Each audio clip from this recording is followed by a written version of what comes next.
Thank you, Eva. Hello, everyone. Hope everyone is enjoying the program. It's been quite a robust set of topics, including the Leading with Intention.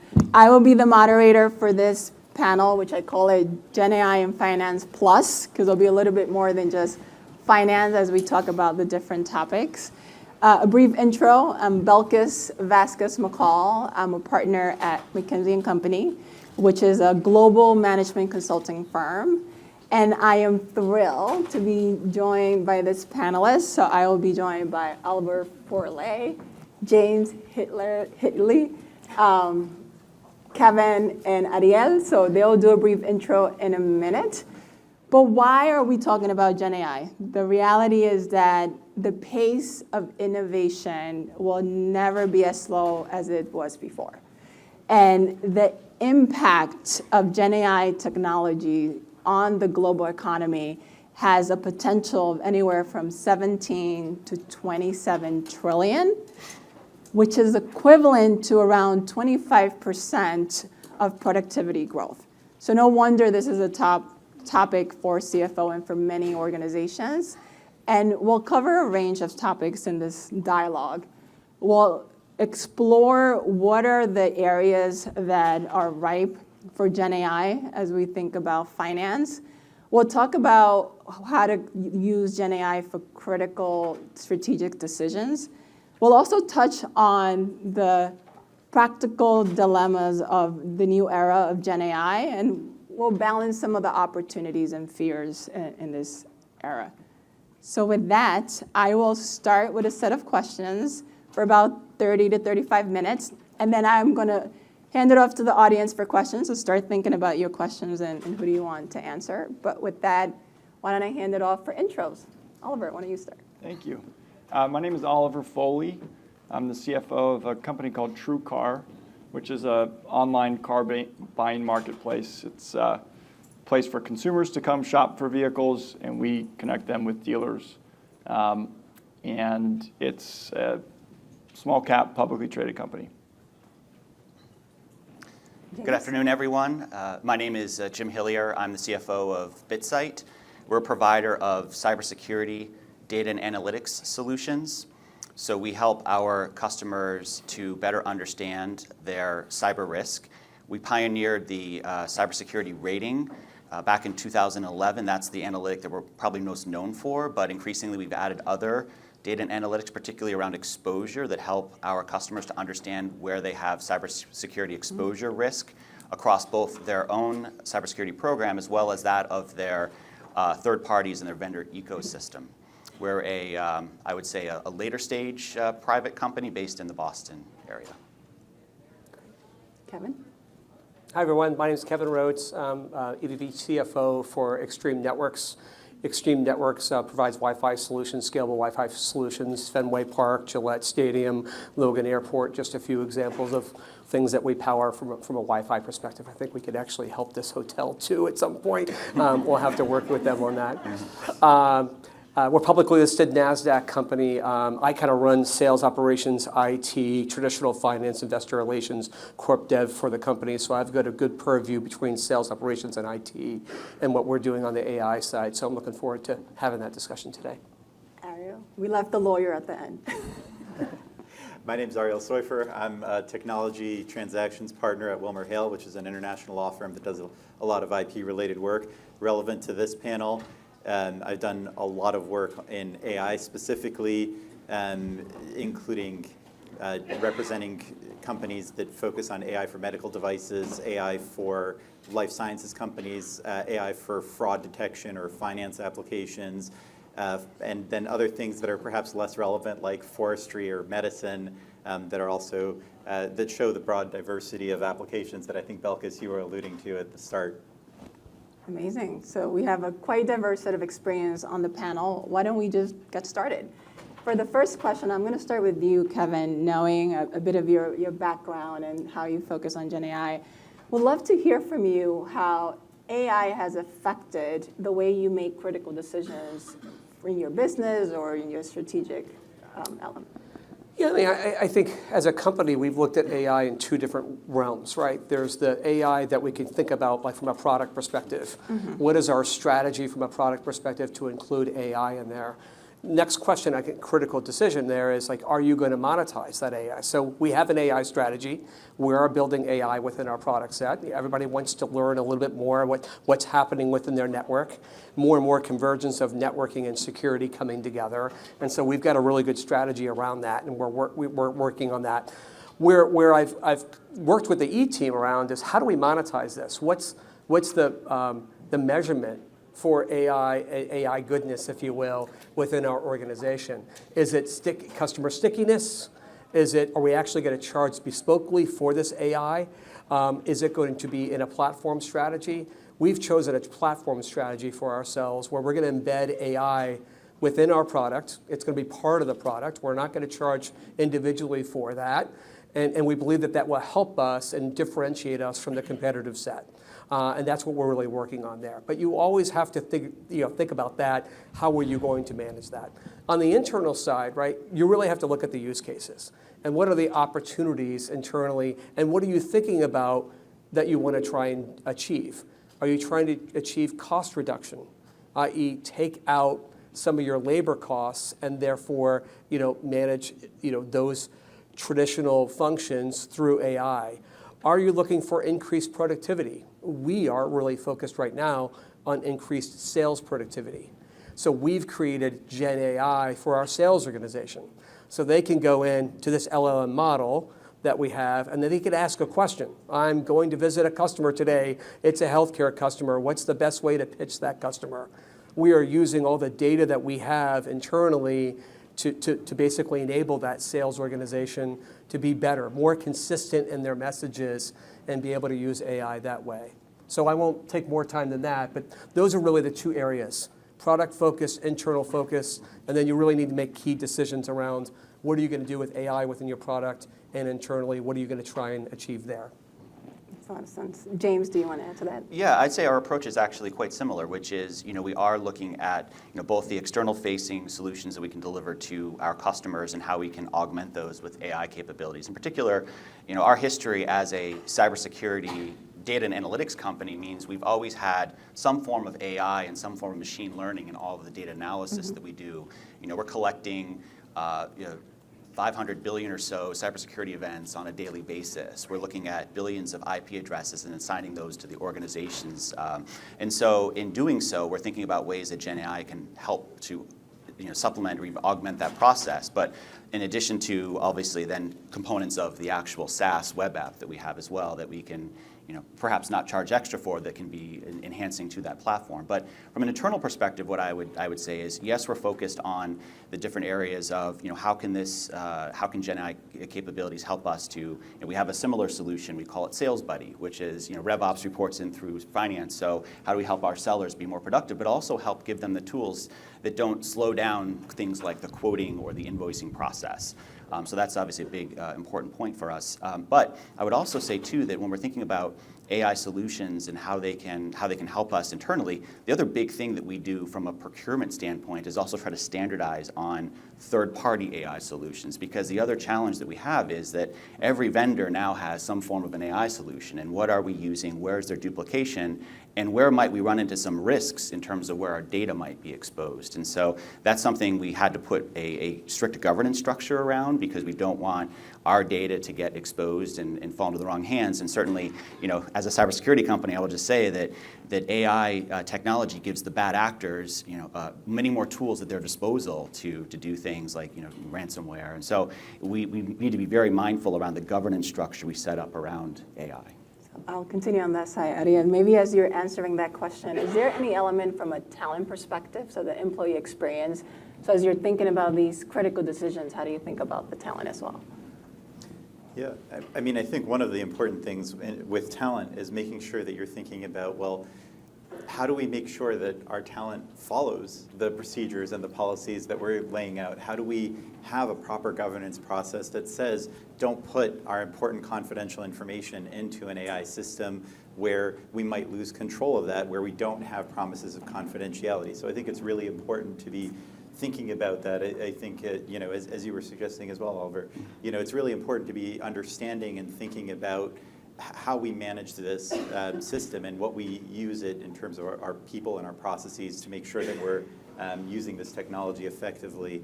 I also think one of the applications I recently used for an AI system for, this is one that's behind our firewall, so it's trusted and hopefully trustworthy. We used it to summarize provisions of a contract relating to a complex process to buy out a partner in an LLC.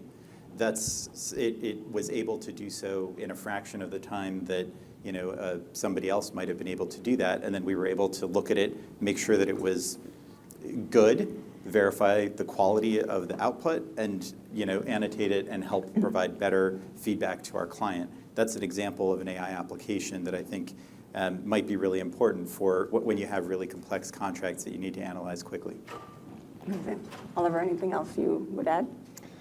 I think the only thing I would add is I would say TrueCar is probably, a step or two behind where the other panelist companies are, in that, we haven't necessarily deployed anything quite yet. We're still in the sort of the formation stage, and what we've chosen to do is say, okay, let's take a centralized approach to an AI strategy. So as opposed to having each business unit or department come up with their own use cases and have their own budgets for AI applications, we've said, let's think about it holistically as an organization. And the finance team is certainly one of the stakeholders there. And so I'm advocating for certain applications that will make us more efficient, quicker, increase our speed. But we haven't yet deployed anything because we're really thinking about, okay, how can we do this, with a longer-term picture of what's right for the business.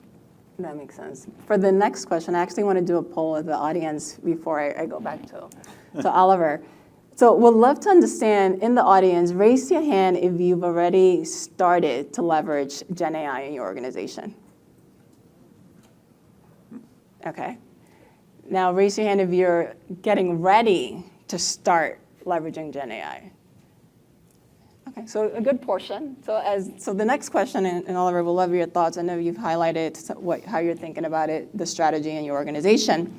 What are the top sort of cases within finance that you're either planning to or already do apply GenAI? So you mentioned finance is one of the key areas that you're thinking about. Are there any use cases that you could share with the audience, especially those that are already started or planning to start, to validate their thinking? Yeah. So because we are a consumer platform, we've long used, ML models for merchandising and, for a lot of the consumer-facing components of our product experience. GenAI has made us sort of revisit those models and think, all right, these are so antiquated, it seems now. How can we make these significantly more effective? So I'd say that's, as Kevin mentioned, what are you trying to achieve through GenAI, and really focusing on that? Well, on the product side, it's really about the consumer experience and creating new revenue opportunities and growth opportunities from leveraging AI. On the finance side, our objective is much more around speed and efficiency. And so when I think about the use cases that I'm advocating for, it really has to do with, if one of the most critical functions that we serve in the organization is providing actionable insights that drive decision-making, how can we enhance the quality of those insights? How can we create those insights quicker? And so we're really focused on, okay, how can we sort of strengthen our data architecture and then the BI technology that we layer on top of that, so that we can create insights quicker with greater accuracy, make them more insightful. And then on the accounting side, we're thinking about, okay, well, if it takes us 8 to 10 business days to close our books at the end of the month, well, what if we can do that in 3 or 4? And instead of having a monthly business review with the exec team on the 15th or the 17th of the month. You've sort of missed at least half of the month when you're doing that monthly business review. What if we can do it on the 5th or 6th day of the month? That kind of speed is what we're really focused on. So it's not so much about cost cutting. It's really about being able to do things more efficiently and quicker so that we can serve the organization better. I could relate to that. In my day-to-day, a lot of my clients, what I see is they leverage the opportunity to optimize, especially as they think about their worksheet. James, would love to hear your perspective on what are the top areas that you're prioritizing and why particular those areas. Yeah, so I would say that, similar to I think what some of the other panelists have mentioned, we are looking, I would say, across the broader finance organization at ways that we can improve the process speed. And in particular, I mentioned Sales Buddy, but also that's really about how do we more effectively create quotes, invoice our customers, do things that may seem like basic blocking and tackling, but if we can get the information in the right hands quicker, even answering policy questions around travel, T&E, to being able to do that in a more of a user-friendly kind of a chat GPT experience with our policies being brought up. Those things are all helpful and things that we've worked on to try to improve the way that we work with our key stakeholders. But I think the other part of this too is around how are we thinking about the data points to better forecast the business. And so that's the point where I would say that we've probably been less effective or haven't necessarily come to something where we can really, I think, drive greater insight. I think the challenge there has been we do have a business intelligence team. We do have a data warehouse and visualization tools and all of that. But I think the problem is that we haven't found yet that GenAI provides a bit of a shortcut in the sense of you still have to work on the basics of making sure your data architecture is correct. You still have to do data transformations, and the data does have to be in just the right kinds of formats to be able to then visualize it in the right way and in a, again, a sort of a natural language form instead of in a BI tool, for example. So that's still something that we're working on to figure out exactly how we can better leverage that capability. But I think so for now, most of what we're trying to do is in terms of speed, accuracy, being better partners to our stakeholders. I think the things that will help us over time that I'm really excited about will be the things that help provide more insight into the business, more and more ability to view different types of data sets. But at least what we're finding is there aren't really necessarily shortcuts that we can take with the help of GenAI. So Kevin, for you and Ariel, maybe expand it beyond just finance, right? Because I see the CFO role as a strategic shaper, and GenAI enables them to do that. Yeah, I mean, a couple of use cases that we've been working on. So for instance, we've got 100 recs open for new roles right now. Each role is getting about 200 resumes into our lever system. For the hiring managers who typically have to go through those resumes because some of them are technical roles and whatnot, it's a real painful point, right? And by the time they get to the 10th or 20th resume, they're kind of done and the rest can't get viewed at. What we are doing is we're containerizing all those resumes in a location. We are then asking the hiring managers to upload their job description, and we're asking AI to go and run a model against those resumes to actually give us a recommendation on what resumes we should look at first. So now instead of a hiring manager spending literally nights and weekends trying to figure out who is the right person to at least first interview on a screen basis, they actually have data that's driving the decision point for them to go look at those resumes. To me, like our HR team was just wowed with the technology my IT team was able to do there and just help them streamline that process. Saves a lot of efficiency organizationally. So right, I think about the CFO as the chief accountability officer or efficiency officer or some of those things. It's not just the debits and credits and are we getting the finance right? To me, it's about how do we influence and change the way that our companies operate, make them more productive, and if we can do that across the board, it's going to help them. So that's one example. I mentioned the sales ops example. There's something you could go and do this in 2 or 3 days. It's called retrieval augmented generation on Azure. You can go and set up your own container and put your own data, just like these resumes, in that container.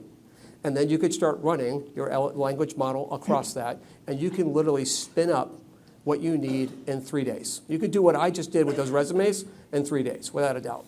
Those are the sort of things that I'm trying to get my IT team to focus on, because that's a productivity enhancement for your company, which drives, obviously, more efficiency and more scale. I'm not really focusing on cost takeout.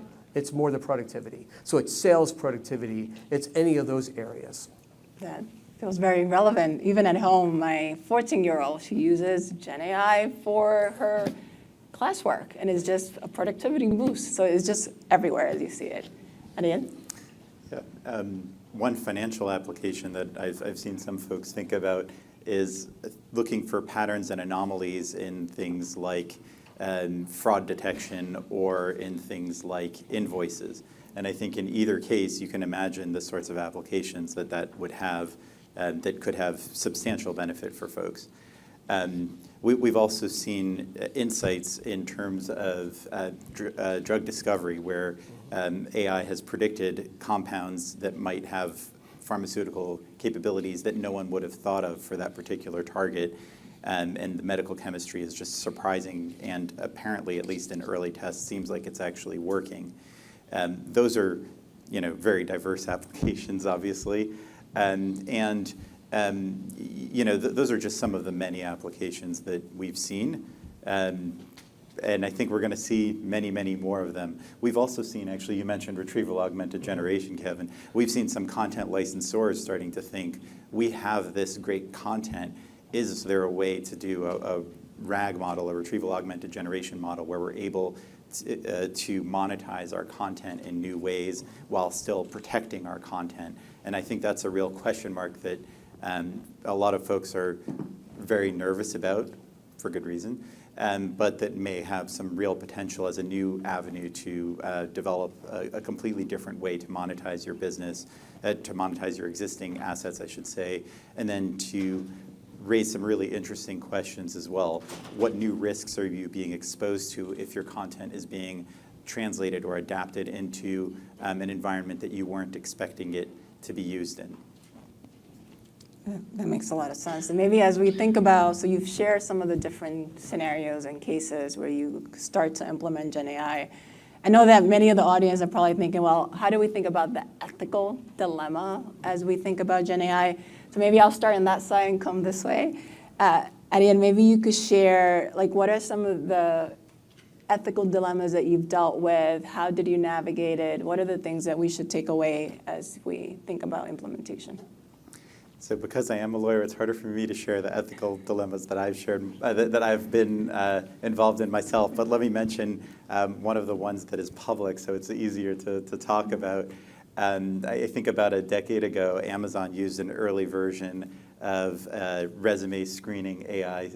And what they did was they looked at their existing employees and looked at, well, what makes a successful employee?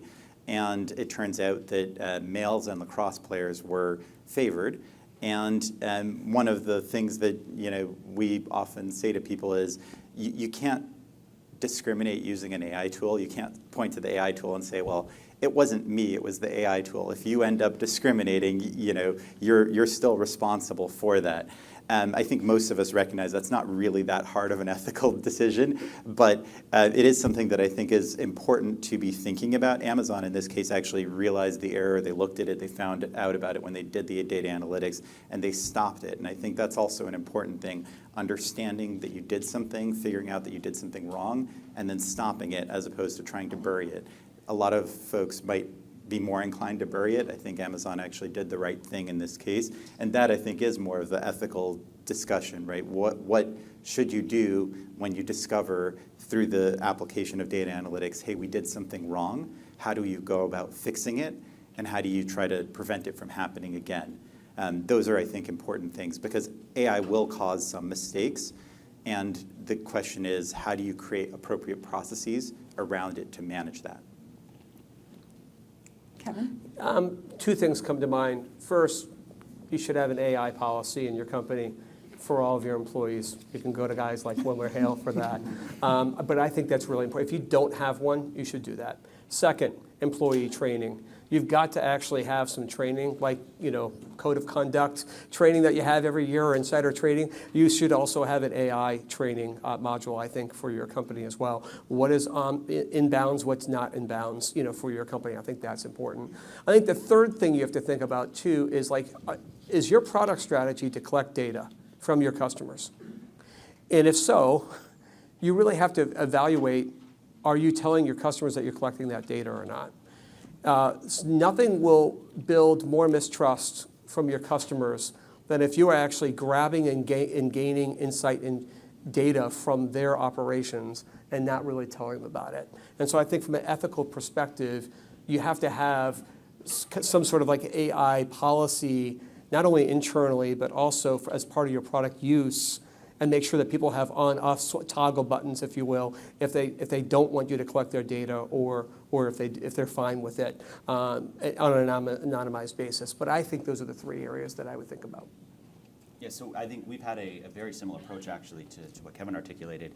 The only thing I would add is in developing that approach, we actually started by forming what we called our AI Council, which involved our Chief Risk Officer, our CISO, our General Counsel, and as well as our Advisory Board.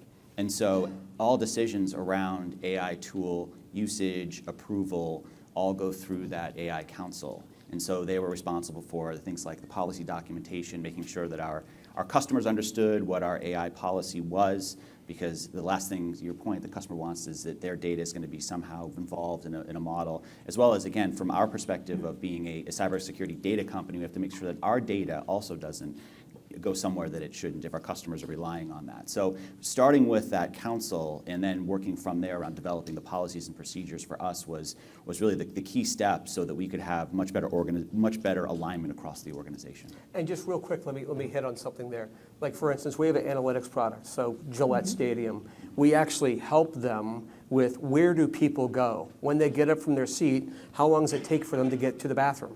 You're logged into the Wi-Fi, so we have all this data that's capturing all this consumer, behavior and where you're walking within the stadium and whatnot, and that we use to give back to them. Of course, we've agreed with them. We will never use that for anybody else. But that's an important element. Like, from a product perspective, you've got to make sure that you've got those walls, if you will, set up with those customers, because if we were collecting it and not telling them, it would be a real problem. Yeah, the preferences are key for them to know what you're collecting. Any input on it? Yeah, I don't have a ton to say that wasn't already said, other than for us, it really comes down to data compliance and accountability. Meaning, if we've got models that are powering decisions that humans would otherwise be making, those humans shouldn't no longer be accountable for the results, right? And so that to me is where there's some sort of ethical issues that can arise if you put too much trust and you defer too much to the models. I think there just needs to be real transparency around, what goes into the models, and just make sure that nobody's able to sort of defer responsibility because it was the model that was making the decision. And I guess as I'm reflecting to what you mentioned around some of the policies that you should have around AI, some of the training, one of the things that I experienced both seeing clients and seeing organization, that as AI was picking up, GenAI, there was a lot of excitement from team members. And a lot of time, positive intent, they were experimenting on the side without the organization knowing. Like, how are you dealing with that? Because I know there's a official training, official policy. How do you monitor that people are doing the right thing? It's hard. I mean, you have to have the clear communication with your employees. That training that I talked about, that policy internally, it's got to be like insider trading. Like, if you tell somebody and tip them, you're going to have a problem. If you upload our code into, it's gone, it's out there in the open. Now it's open source. Like, you have to be really ardent, I think, about your communication around what's in bounds and what's out of bounds with your organization, because employees are using it no matter what. Yes. Right? They're using it both in their private lives, and they're starting to use it to write an email or to help them with a performance review or something. They're using it no matter what, and it can be fine, but you need to make sure that you're identifying the bright lines between what's on sides and what's off sides. And I would also add, just I think in terms of your IT security organization, you should have the right tools set up so that your employees, can't fall. I mean, no matter how much you train, you never know if it's, for convenience sake, I'm going to take code and put it onto a thumb drive and then take it home with me. And so there's always those things you can do from a security perspective to prevent that from even being a possibility. And so I think you augment both the training with the actual security tool sets so that employees can't do those things. And ultimately, I think it's going to be up to, like every organization, it's about the policies, procedures of your IT security program and making sure that you have the right governance around that. Maybe adding to that, what is the greatest opportunity or fear that you see with GenAI? Well, since we were just talking about the risks, I'll just start with the fear, which is, as I mentioned, we haven't yet sort of deployed these solutions. We've still been in the formation stage, and I'm concerned that the longer it takes us to deploy them, the more likely it is that individuals are going to find their own solutions and try to leverage AI independently. And so that's a fear of mine. It's like the sooner we have a well-defined GenAI strategy and we've created the governance and compliance structures, the less risk there is that individuals are going to go out and try and find their own solutions. And the opportunity that I see, again, it just comes back to productivity. The idea of being able to we have 350 people at TrueCar. The idea of being able to grow exponentially while largely maintaining that headcount would be an incredible outcome. Now, it's going to take some time for us to get there, but just the types of efficiency that I believe can be achieved across different departments and business units, I think will enable just tremendous output without necessarily increasing the inputs. Just to maybe to build on that response, one of the challenges that I see is as we start to transform job responsibilities with AI, is how are we thinking about retraining employees in some cases? Mm-hmm. And one of the things that we've run into is that we have a fairly large team that does work essentially identifying, we call it entity mapping, which is essentially identifying which IP addresses are owned by which organizations, and it helps us to then assign different security events to those organizations. And one of the things that we've been able to do through some GenAI technology, as well as some of our own internal development, is to have much more predictability in whether, how an IP address gets assigned.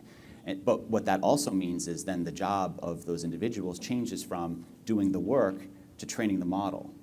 And that change is something that is difficult to navigate because it's, in some cases you may not have the right skill set for the individuals who are there. In some cases, it may take some time for them to develop that new skill set. And that's just one example. I'm sure there's going to be many other examples as we're seeing GenAI proliferate in other parts of the organization where there has to be some of that training that has to happen so that the teams can take full advantage of the technologies. Just on the sales enablement side of things, one of the things that we're doing, so what we've done is we've taken a bunch of data across the organization, right? We put in that RAG model, and then, like for instance, sell sheets or PowerPoints or support, documentation and whatnot. So that's all that sits in that sales enablement. And then what we are doing as an organization is we are creating the prompts for the sales organization. And so we are creating those prompts and we're measuring it against the model, the LLM, and see what comes out of it. Again, it's all our data, so we know exactly what data is in there. And then we can append that data over time if we're not getting the results that we want to see. And as we've kind of brought this along over the last 3 or 4 months, we have found that we can basically cover like 95% of any question that the sales organization is ever going to ask And obviously we're tracking what questions are being asked, and they're using the prompts that we're using, and really they're very consistent across the board now.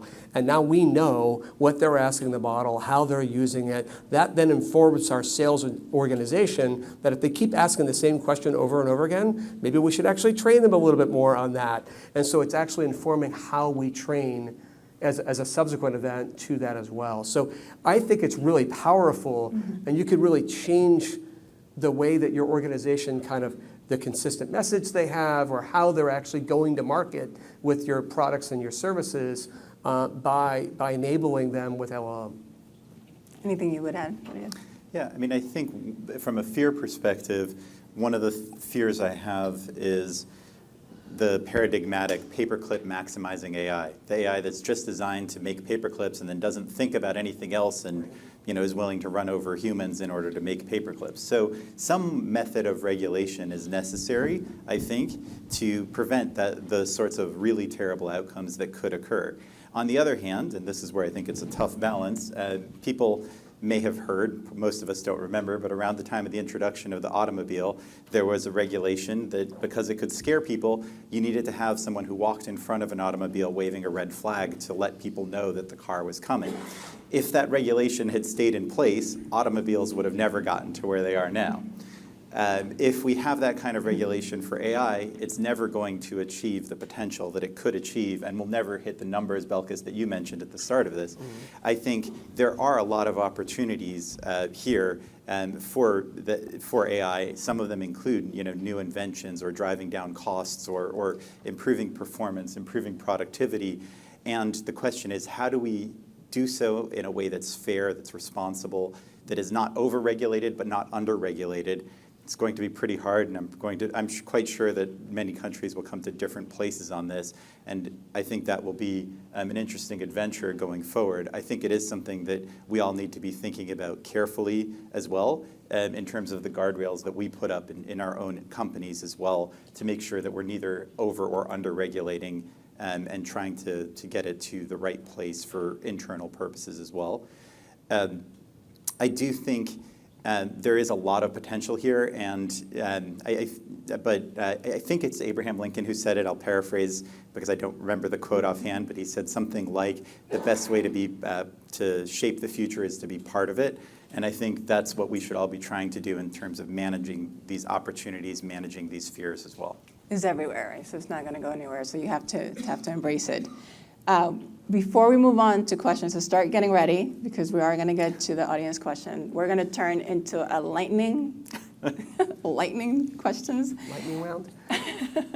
So I will start with Oliver. If you could share a moment where GenAI surprised you or exceeded your expectations in your role.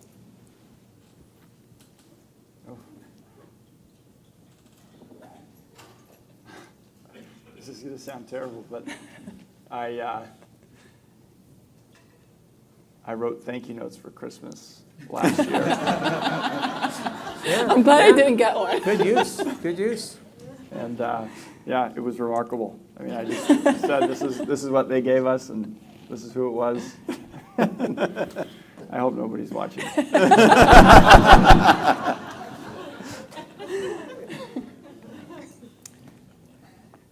So maybe not quite to the the personal Christmas cards, but I've been surprised how easily GenAI can give you a great start on anything. I think one of the things that when you think about motivation and procrastination, and it's always if you could just kind of get a little start, and I've been surprised at the number of times I've asked GenAI a question, and suddenly I've got 20% or 30% of what I need. And so it's everything from asking around how we think about all of the integration steps that are necessary around M&A and documenting that as we think about a process, or even asking it questions around we're trying to develop a survey for our customers around cybersecurity issues, and yes, it's not going to give you the answer, but it gives you a start, and that start is often what you need to then allow your team to then, or yourself to bring that to completion. So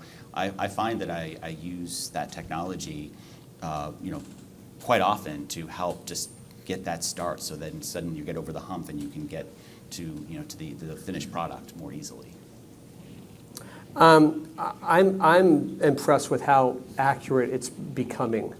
I would say about 6 or 8, maybe a year ago, everybody's probably done this, right? It's like you throw into ChatGPT, who is Kevin Rhodes? And then it said, oh, I worked for, 15 different companies that I never worked for, et cetera. It was completely wrong, but it was authoritatively wrong. And that was a real problem, right? Because you're like, oh my gosh, like this is completely wrong. It's getting better and better and better, which is good. But it's really good if you, like I said, had a RAG model and you have your data in there, and now it's really good. So you can trust that data. And so I think to your point earlier, it's like use AI in different ways, right? And trust it differently in different ways. And so that's the thing that I would say that's really surprised me, is that it is getting better. It is getting more accurate, but you still can't trust it 100% today. And I don't know if you'll ever be able to get it to that point, but it's getting close. And I was at a dinner with some CFO friends of mine, and we were talking about the Celtics player that used to be a really good football star. And no one knew what the name was, and we Googled it. And by the way, Google showed us all of the different sponsored websites that we wanted to go to, and it's like, it was 10 minutes later, I'm like, guys, ChatGPT, and put the prompt in, and within 2 seconds, it gave me the answer we were looking for. I'm like, guys, stop Googling stuff, start using ChatGPT in the future, and you're going to get your answers. I think we'll move there. Who was it? I can't remember the guy's name. ChatGPT. I just know we did it. I can actually go back and I'll tell you in a few minutes. I think I like to say that AI is authoritative and sometimes accurate, which, Kevin, I think is to your point. One time that we've had it work really well is we wrote an article about the CrowdStrike issue that you all may remember from this summer. And we took it and we had the AI write a presentation for us. And we used the exact words from its draft presentation. It was a publicly available article, so we didn't have to worry about any confidentiality issues. And we used the exact words from that presentation in our presentation. We supplemented it with images and the like, but it did a great job at providing us with a presentation that was entirely workable. And of course, we appended it with a little asterisk that said AI generated, because we like to do that. I have found that sometimes it's not particularly accurate. Like I did have it generate an image of folks at a presentation that were listening to a talk and had some questions. And almost everybody raised their hand, which, as you all know from practice, that rarely happens.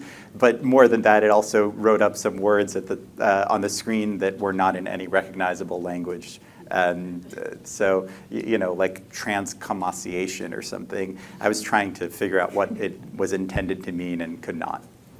I agree. I mean, for me, the biggest surprise has been how the adoption has been so quick and sort of an acceleration, and how you're seeing it used across organization, in your personal life, in schools. It's just amazing to see the pace of adoption compared to other technologies that we've seen in the last two decades. It'll be interesting to see how AI is regulated in education, for instance, at some point.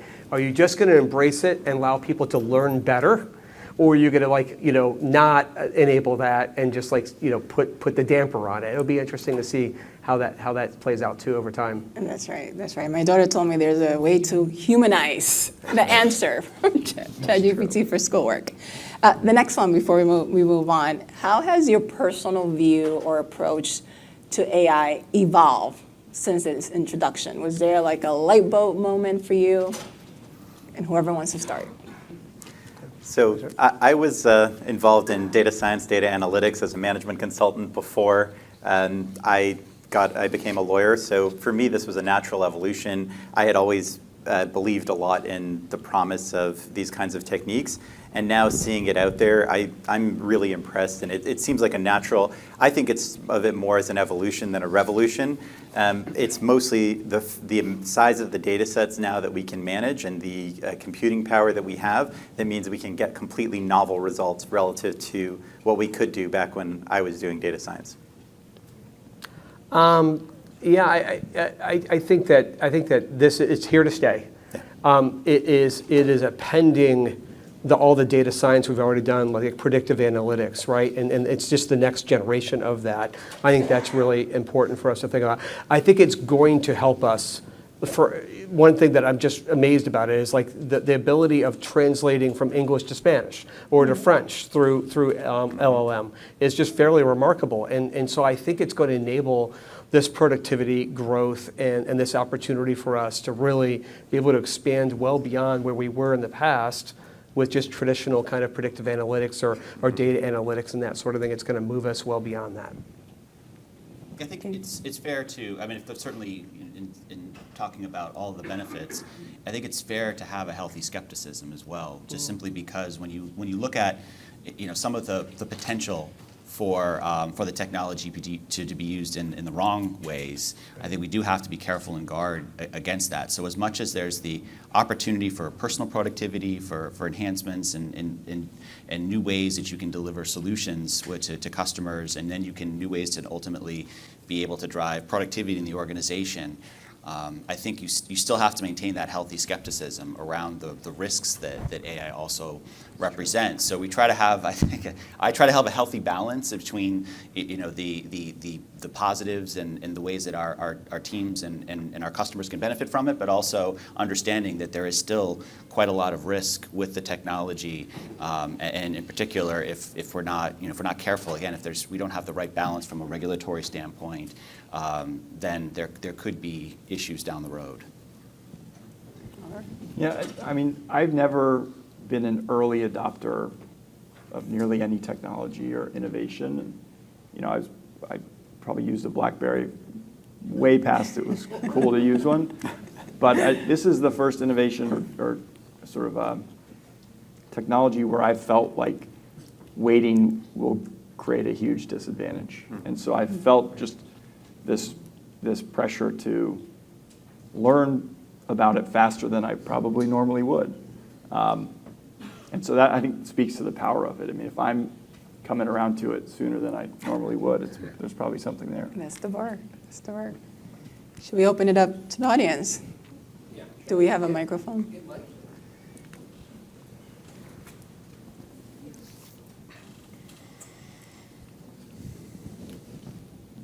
Belkis, this one's for you to start with. Okay. So I'm ex-McKinsey. I teach exec ed on AI at Harvard and Brown and Carnegie Mellon.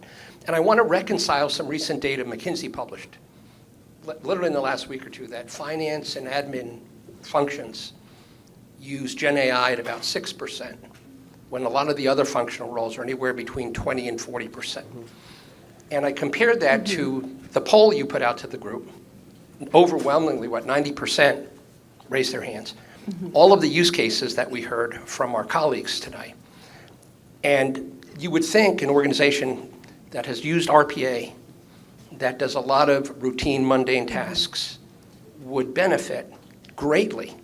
And I'm just curious from your perspective, why, maybe not the thought leaders on this dais, but why is F&A so far behind in the use of generative AI to make them perform? And even Oliver talked about the fact that his organization's not using it, but he's using it in his team to make him a better partner to the business. So I'd love to understand why that might be the case.